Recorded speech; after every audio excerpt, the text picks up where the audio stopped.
Kita lagi ada training di dalam sini. Ayo dong, semangat dong ya, masih satu bangga ya.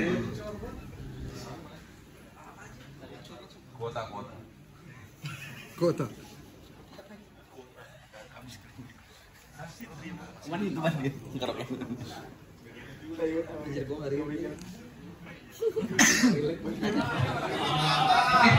teman-teman, minta waktunya dulu.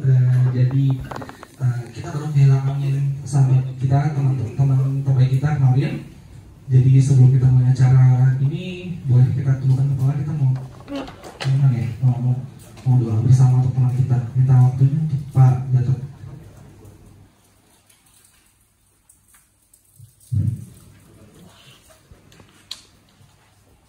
Selamat pagi semuanya. Pagi. Sebelum acara yang kedua di sana CMD sama asisten sanita dimulai, kita semua saya berharap semuanya ikut berpartisipasi doa masing-masing SOP masing-masing. Di hari Selasa kemarin kita di kontraksi 1 yaitu saudara Almarhum Hidayat telah berpulang meninggalkan kita semua. Mudah-mudahan dengan kita bantu doa semua dosa-dosanya diampuni oleh Tuhan Yang Maha Esa. Amin. Diterima amal ibadahnya, dilapangkan kuburnya dan diberikan kekuatan, iman, kesabaran, kesabaran bagi keluarga yang ditinggalkan. Oke, berdoa menurut keyakinan masing-masing mulai.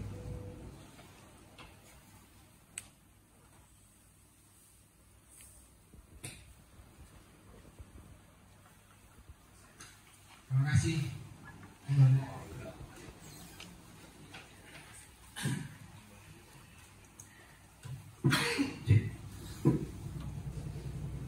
Oke semua, Assalamualaikum warahmatullahi wabarakatuh. Waalaikumsalam. Selamat pagi dan salam sejahtera bagi kita semua. Saya di sini, kami di sini grup 2 yang terdiri dari Bapak Alfonsus Roberto. Monggo berdiri dulu, Pak. Oke, tangan dulu dong. Ada Pak Elril Yandi. Oh itu operator. Terus ada Pak Puja Haryo. Nah, Assalamualaikum Pak Puja Haryo. Salam dong. Terus saya sendiri Ahmad Syafi'i, kemudian ada Pak Ferdiansyah. Kemudian ada sesepuh kita ya.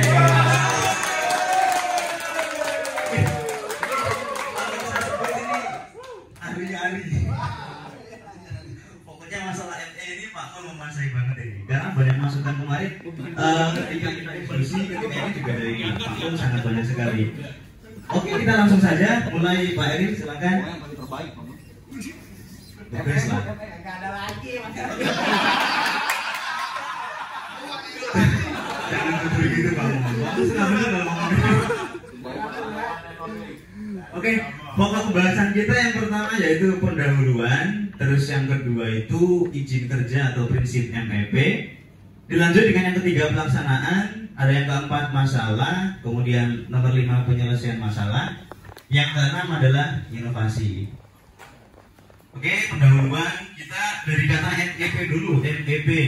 Yang kita tahu kan secara bersama itu MEP adalah mechanical, electrical, dan plumbing. Di mana kita batasi di sini, mechanical itu yang di housing meliputi AC, exhaust kalau ada, terus ada lagi pompa air. Yang electrical itu ada saklar, stop kontak, lampu, kabel data. Terus yang plumbing, di sini kita bahas ada saluran air kotor, air bekas, dan air bersih. Oke, next. Bisa dilanjut mungkin sama Pak Aryo, silakan. Terima kasih Bapak Ahmad Syafi'i. Sama-sama Pak. Selamat siang teman-teman semua dari Osing 1. Bagi untuk pembahasan berikutnya mengenai izin kerja atau prinsip dari MEP. Satu, mengenai air kotor bekas. Pertama, langkah-langkahnya kita harus memastikan material itu sesuai spek dan dalam kerja Lalu yang kedua, pastikan sambungan-sambungan shock dan posisinya tidak ada yang terbalik. Lalu yang ketiga, pastikan untuk slopingan atau kemiringannya. Yang keempat, pipa ditutup dengan proteksi atau dengan dop jika belum dikonek. Lalu yang berikutnya, pastikan untuk posisi penentikan area pipa. Lalu berikutnya, pastikan untuk gantungan pipa sesuai dengan material sesuai dengan spek. Berikutnya, untuk pengecatan area pipa untuk penandaan di lapangan ada jenisnya, ada air kotor, air bekas, dan air hujan.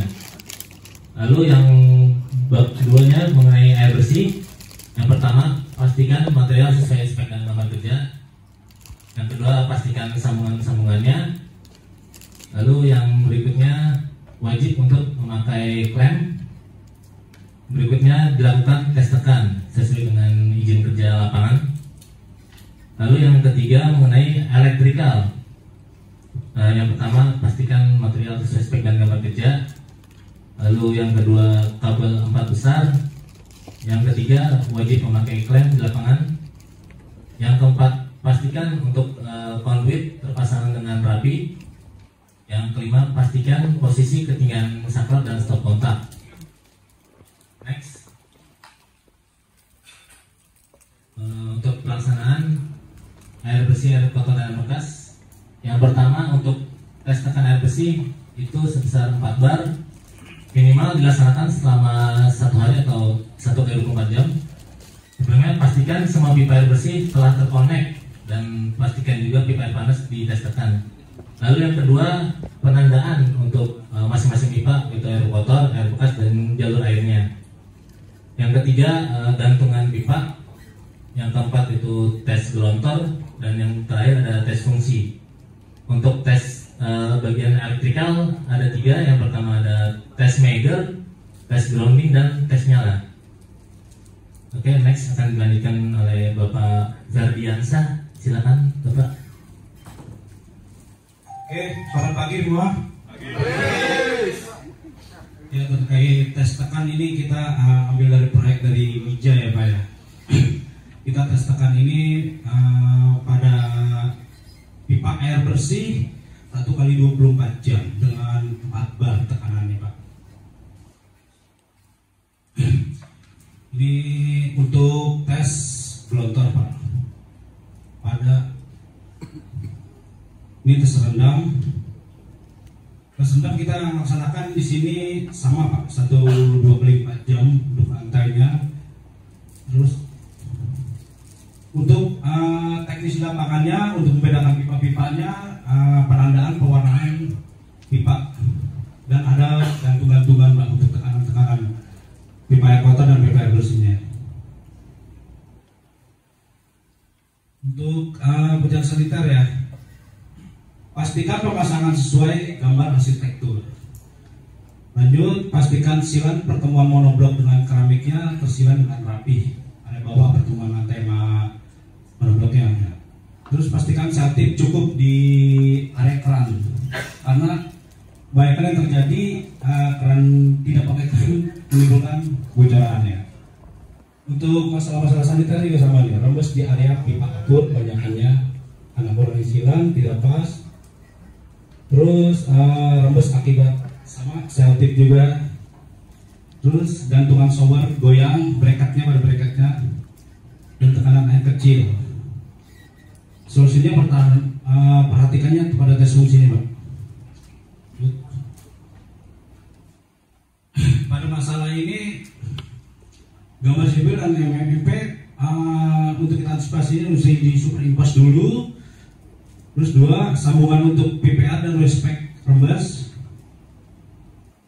3, pipa terkena paku.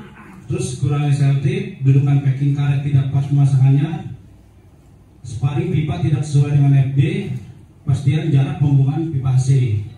Vertikalnya diperluas, dinding harus ketemu ya antara dalam dan luar Pak. Terus pemasangan MCB tidak sesuai dengan gambar diagram.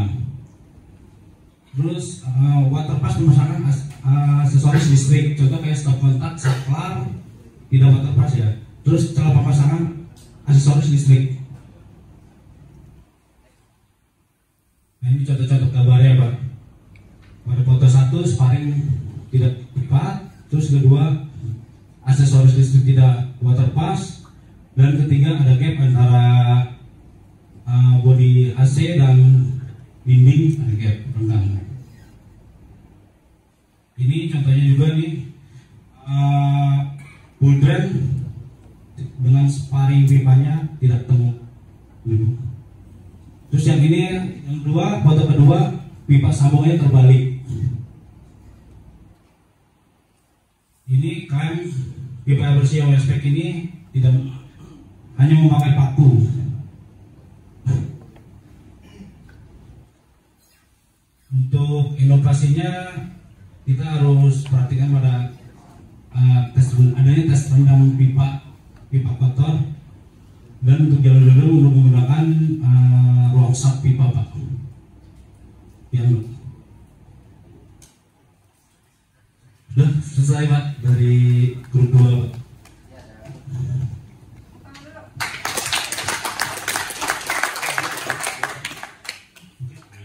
Pipa PPR ya. Di situ terlihat rembes dari T-nya.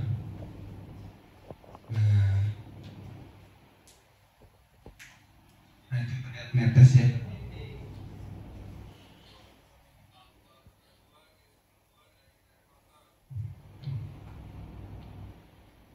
Ini juga ada netes dari sambungan. Nah kita lihat nanti, mau melihat langsung ke meter air pumpnya di sini. Seharusnya kan kalau ada tetesan air, meter pump jalan ya. Nah jadi saya mau jelasin meter pump keadaan diam. Jadi mau ngasih tahu di sini ke Bapak Ibu, walaupun ya kita sudah tes fungsi atau apa, ternyata masih ada faktor resiko meter pump itu diam walaupun ada tetesan air di sambungan pipa PPR. Gitu.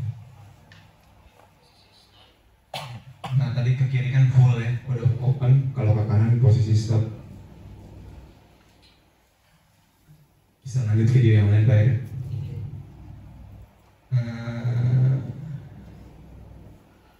Nah ini masalah sambungan drain AC yang area sambungannya rembes walaupun kecil, jadi kita tidak bisa nyepelein yang hal-hal kecil seperti ini. Jadi dia terlihat tidak mengalir. Ini AC kan tidak mengalir walaupun ini ya, ternyata menyebabkan jika sudah terlampau lama dia air akan jenuh di dinding dan ujung-ujungnya rembes, terlihat lembab sekali gitu. Jadi ya kita nggak boleh nyepelin yang kecil-kecil lah gitu.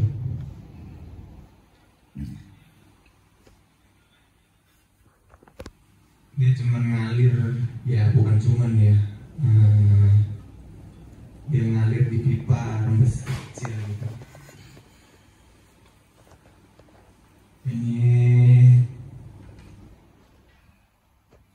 Ini paling parahnya. Jadi kalau air kotor ataupun misal pouring apa sudah tidak bisa menampung air, ya plafon dibol gitu jadi. Gitu.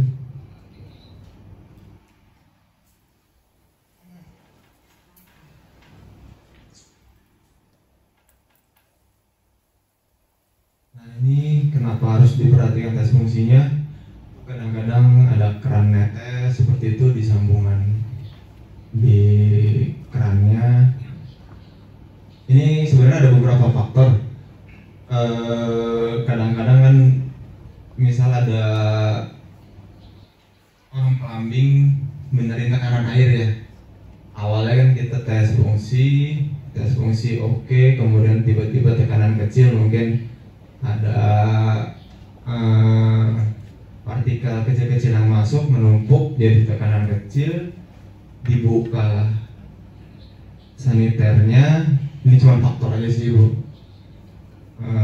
dibuka saniter, dipasang lagi mungkin jadi netes bisa juga, atau enggak dari awalnya juga tidak ada tes versi. Antara dua kemungkinan itu.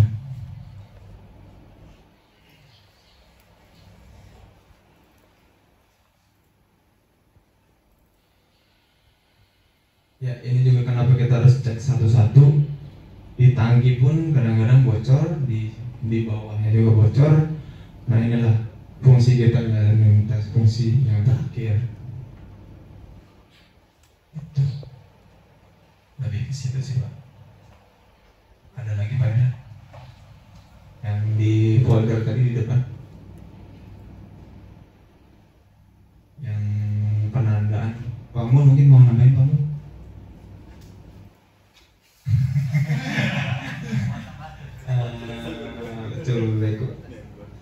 Metode yang itu, yang penamaan MCB. Nah, mungkin ini yang setelah ada pemasangan MCB kita penamaannya jangan lupa ya. Untuk area lampu, area top kontak kita wajib namain sesuai diagram yang ada di gambar kerja. Jadi nanti kalau konsumen masuk ada konslet atau apa, dia nggak bingung. Ya sama kayak kita punya rumah, kalau ada konslet apa bingung kan, kalau nggak ada tanda-tandanya kita harus nyari-nyari dulu yang mana ini konsletnya apa gitu. Ini contoh yang baik, diklaim semuanya, betonnya juga baik, proyeknya pakai atut kayaknya.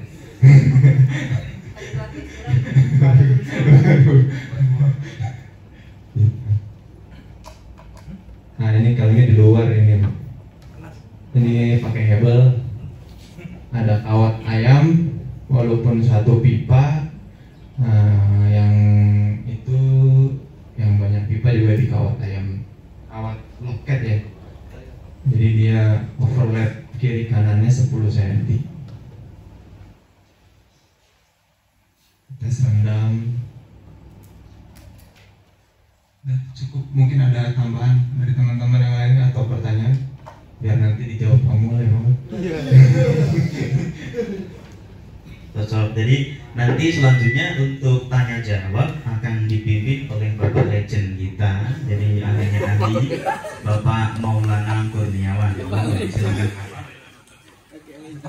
Ada pertanyaan mungkin dari teman-teman semua?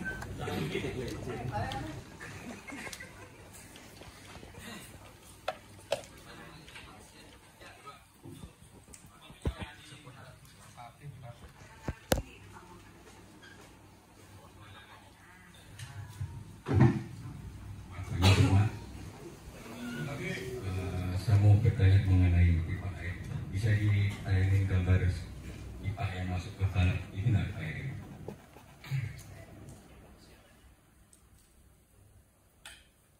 Dari pembersihan. Pipa nembus balok ke dia.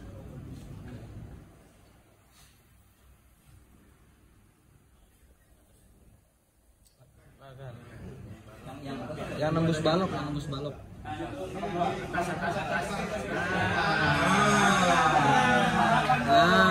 Sarapan ya. Pertanyaan saya gini Pak,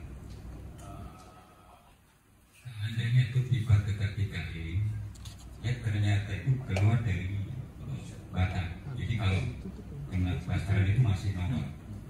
Itu satu solusinya bagaimana?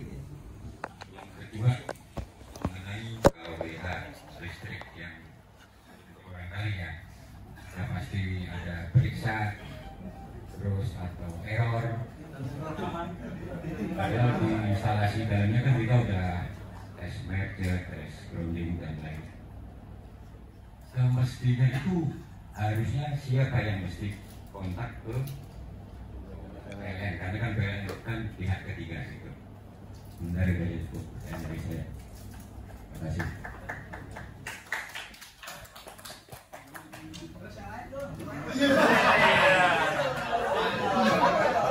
ditampung dulu, ditampung.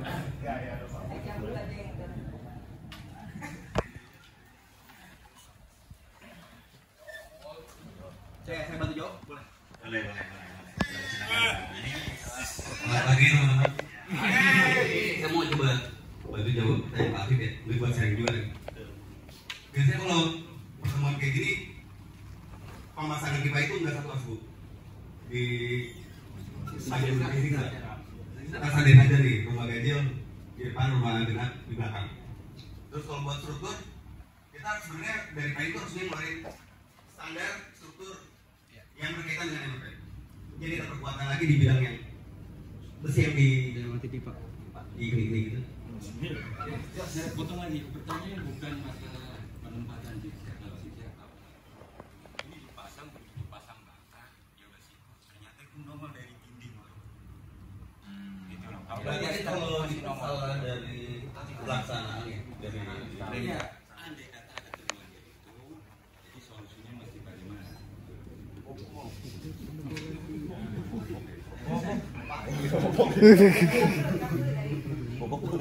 Dari kelompok 2 nih, diwakili Pak Alfon, mau menjawab, monggo.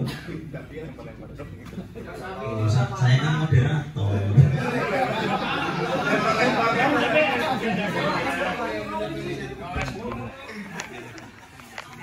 Afif, ya benar sih dari Pak Rizul bilang itu kan pelaksanaan. Mau ya kalau memang sudah terjadi dibobok di ASEAN lagi Pak sesuai asli. pikir nggak bisa karena kan yang bawah itu kan ya udah yang di lantai 2 itu keluar dari sisi dinding, bahkan kalau ke plaster pun masih Ya nggak ada yang nggak bisa sih Pak selama kita mau. Yang penting intinya kita instruksi aja Pak, kita pengawas kan. Mau kita harus tegas Pak. Kalau perlu balok dari bobok aja balok. Gitu lah Pak kira-kira. saya kurang puas menjawabnya.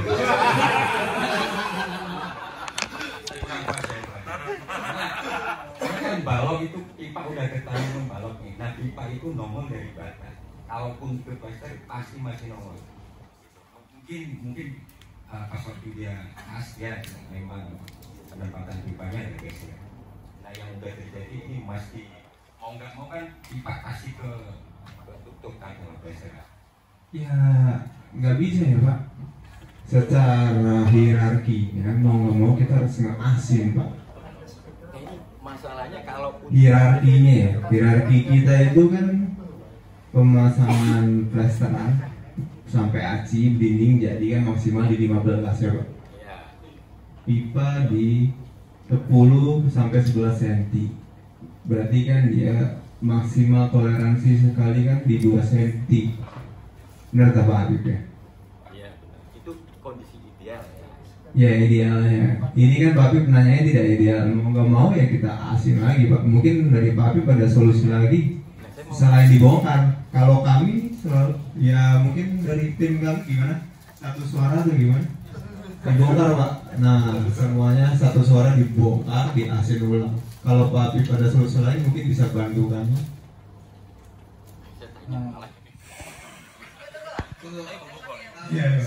Saya bisa bantu jawab mungkin ya.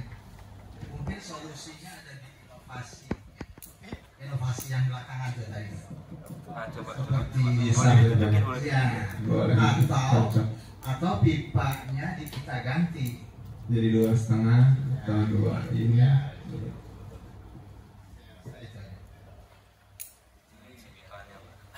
Gitu Pak. Saya nggak bantu jawab, tapi secara logika aja.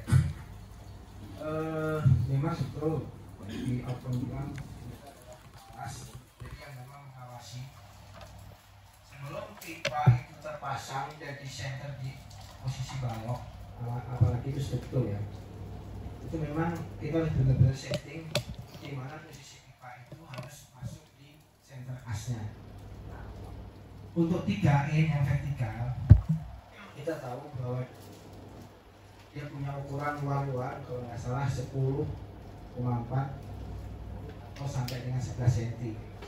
Pebel dinding kita itu 13,5 yang dibayar oleh SMR. Ya, ibarat kata kita punya kalau nggak salah 9,5. Jadi secara plesteran kiri kanan mestinya masuk kalau itu center. Jadi kalau memang tadinya dari bawah atau dari dasar fondasi atau dari as lantai, lantai 2 ke lantai 3 atau seterusnya, kebetulan pipa itu secara dilot dinding nggak masuk terhadap plesteran, ya solusinya memang harus dibongkar. Karena ujung-ujungnya kalau orang lapangan yang penting bisa, akhirnya diakalin, sementara kita harus dipaksa supaya masuk dalam diameter dia punya ketebalan dinding.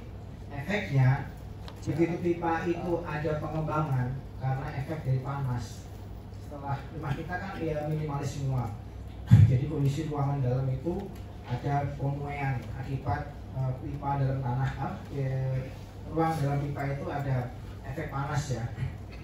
Akhirnya ada pengembangan, timbullah retak dinding seperti itu.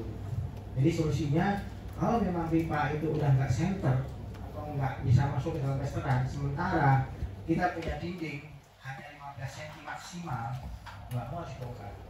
Nah, tadi yang bilang Pak Agus untuk solusinya inovasinya ada SAP, itu mesti dikoordinasikan dengan planning dulu, karena SAP atau penebalan dinding itu terkait juga dengan dia punya ruangan atau space ruangan. Begitu juga untuk penggantian pipa. Penggantian pipa itu kita harus konfirmasi juga dengan planning karena terkait dengan volume air yang akan ditampung untuk debit pembuangannya. Nah, biasanya penggantian pipa itu di area-area yang berkaitan dengan balkon, di mana volume airnya kecil dan harus masuk ke ketebalan beton ekspos terhadap plafon. Mungkin itu. Terima kasih.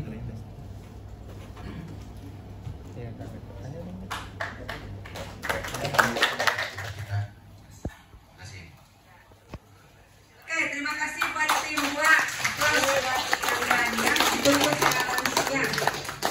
Sebelum closing ada sampaikan dari Pak Samsul dari masukan komplain atau data kaca semua. Dan Pak Agus, Pak Gatot tambah lagi. Pak Agus belum ngomong. Sudah. Pak Arya, kapan kembali ke Pak Stefan closingnya? Silakan. Oke, sekali lagi mau tepuk tangannya untuk tim 2 ya. Oke, terima kasih.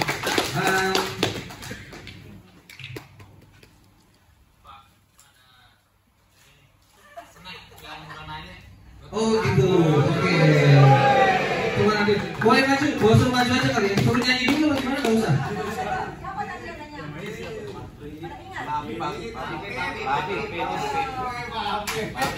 Wah, oke. Tuh, ada fungsinya ya, bertanya biar nggak sesat di jalan. Makasih ya bang. Bagi gue.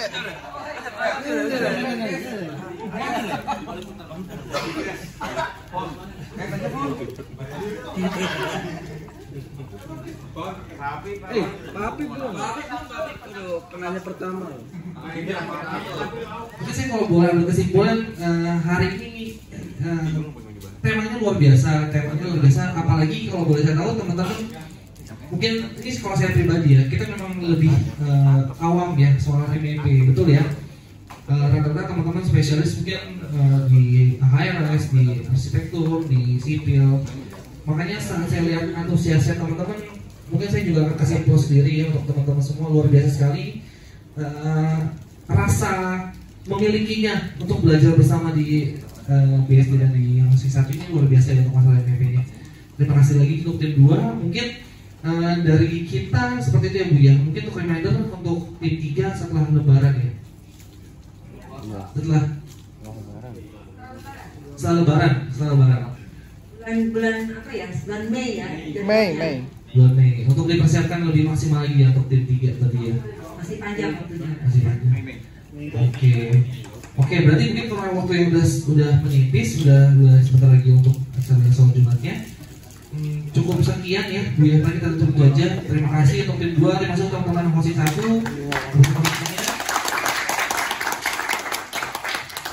Oke.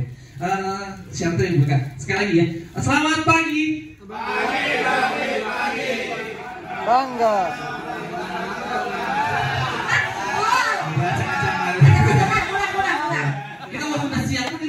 pagi ya. Selamat pagi. Pagi. Bangga.